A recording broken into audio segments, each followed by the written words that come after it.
You want to become smart. In most of the world, you're told that it takes 12 years of school, plus 4 years of college, plus 6 years of graduate school to become smart. But what you actually become is homeless. That's not even a joke.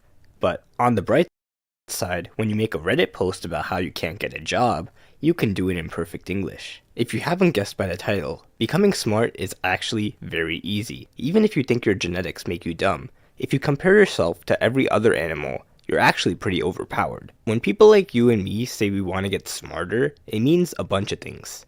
We want to learn useful skills, ideally skills that make money. We want to be good at solving problems, hopefully for money.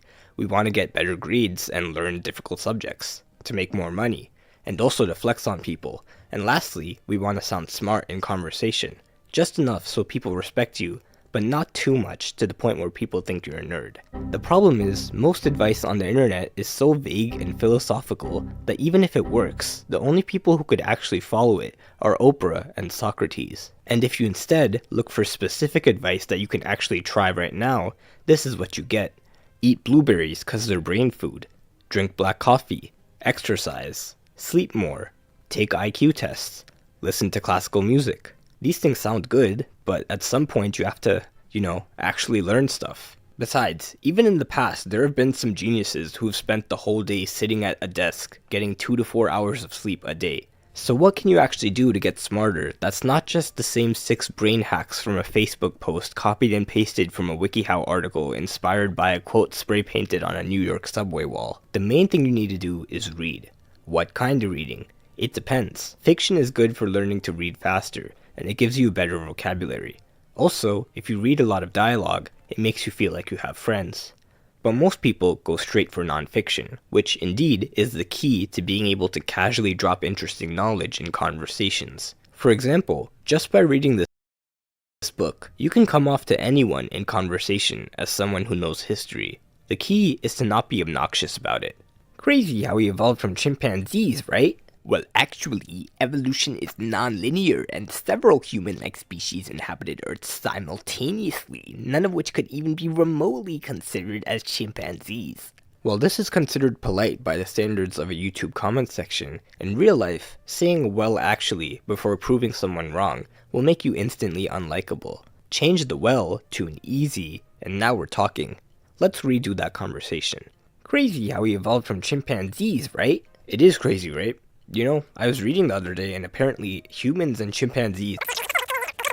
I always thought we evolved from them, but I guess we just evolved side by side.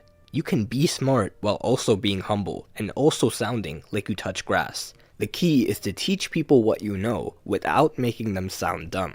This way, people will actually learn from you, which will make them see you as smart and respectable. Now, how do you find these books? It's actually really easy. You don't have to read the same 5 books everyone tells you to read. Just think of a topic you want to learn about, like cleaning. Now Google books about cleaning. Here's one that looks good.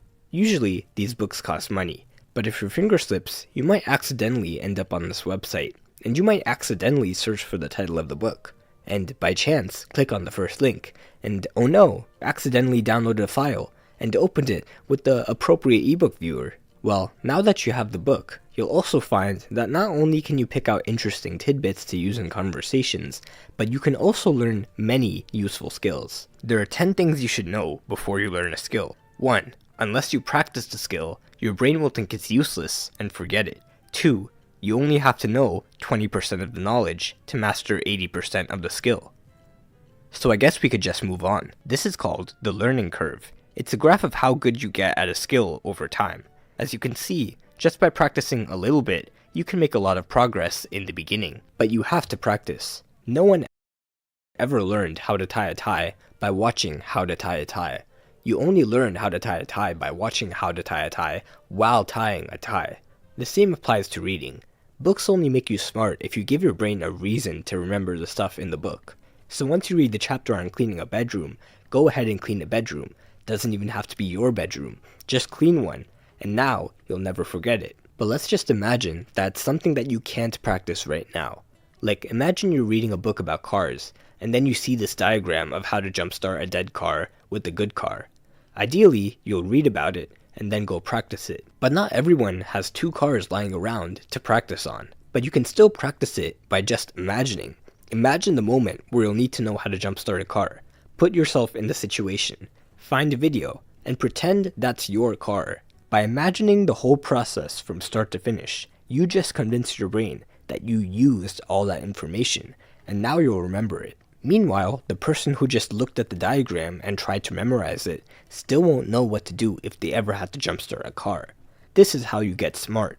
Use everything you learn, and if you can't, imagine yourself in the moment where it'll be useful. This is basically how the entire school system works. You learn a piece of information, and because it'll be like 15 years before you actually use it, your teacher creates an imaginary situation where that information is useful. That is, a test. An exam that has questions on that exact piece of information, and if you get it wrong, you fail.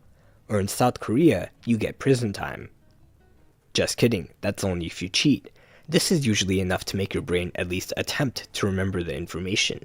The only problem is, once the test is over, your brain says it's not useful anymore, and you forget it. Some people think repetition, or spaced repetition, or studying in intervals, or mind mapping will help them get better grades and learn faster. But in reality, doing practice questions will give you the most results, because they simulate the actual situation in which you'll need to use what you learned.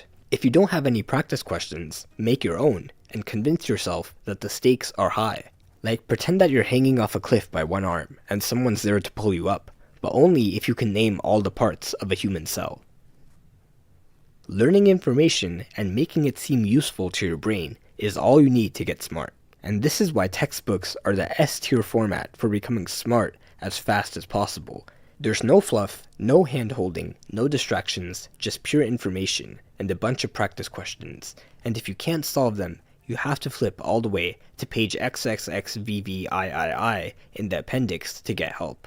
Textbooks aren't for the casual learner, because it's not as fun as watching a YouTube video on the topic and forgetting it all an hour later. But if you're ever up to the challenge, there is a website you might accidentally end up on, where you could accidentally download free textbooks on any subject you want. But before you do that, I'm collecting donations in the form of subscribes to fund the next video.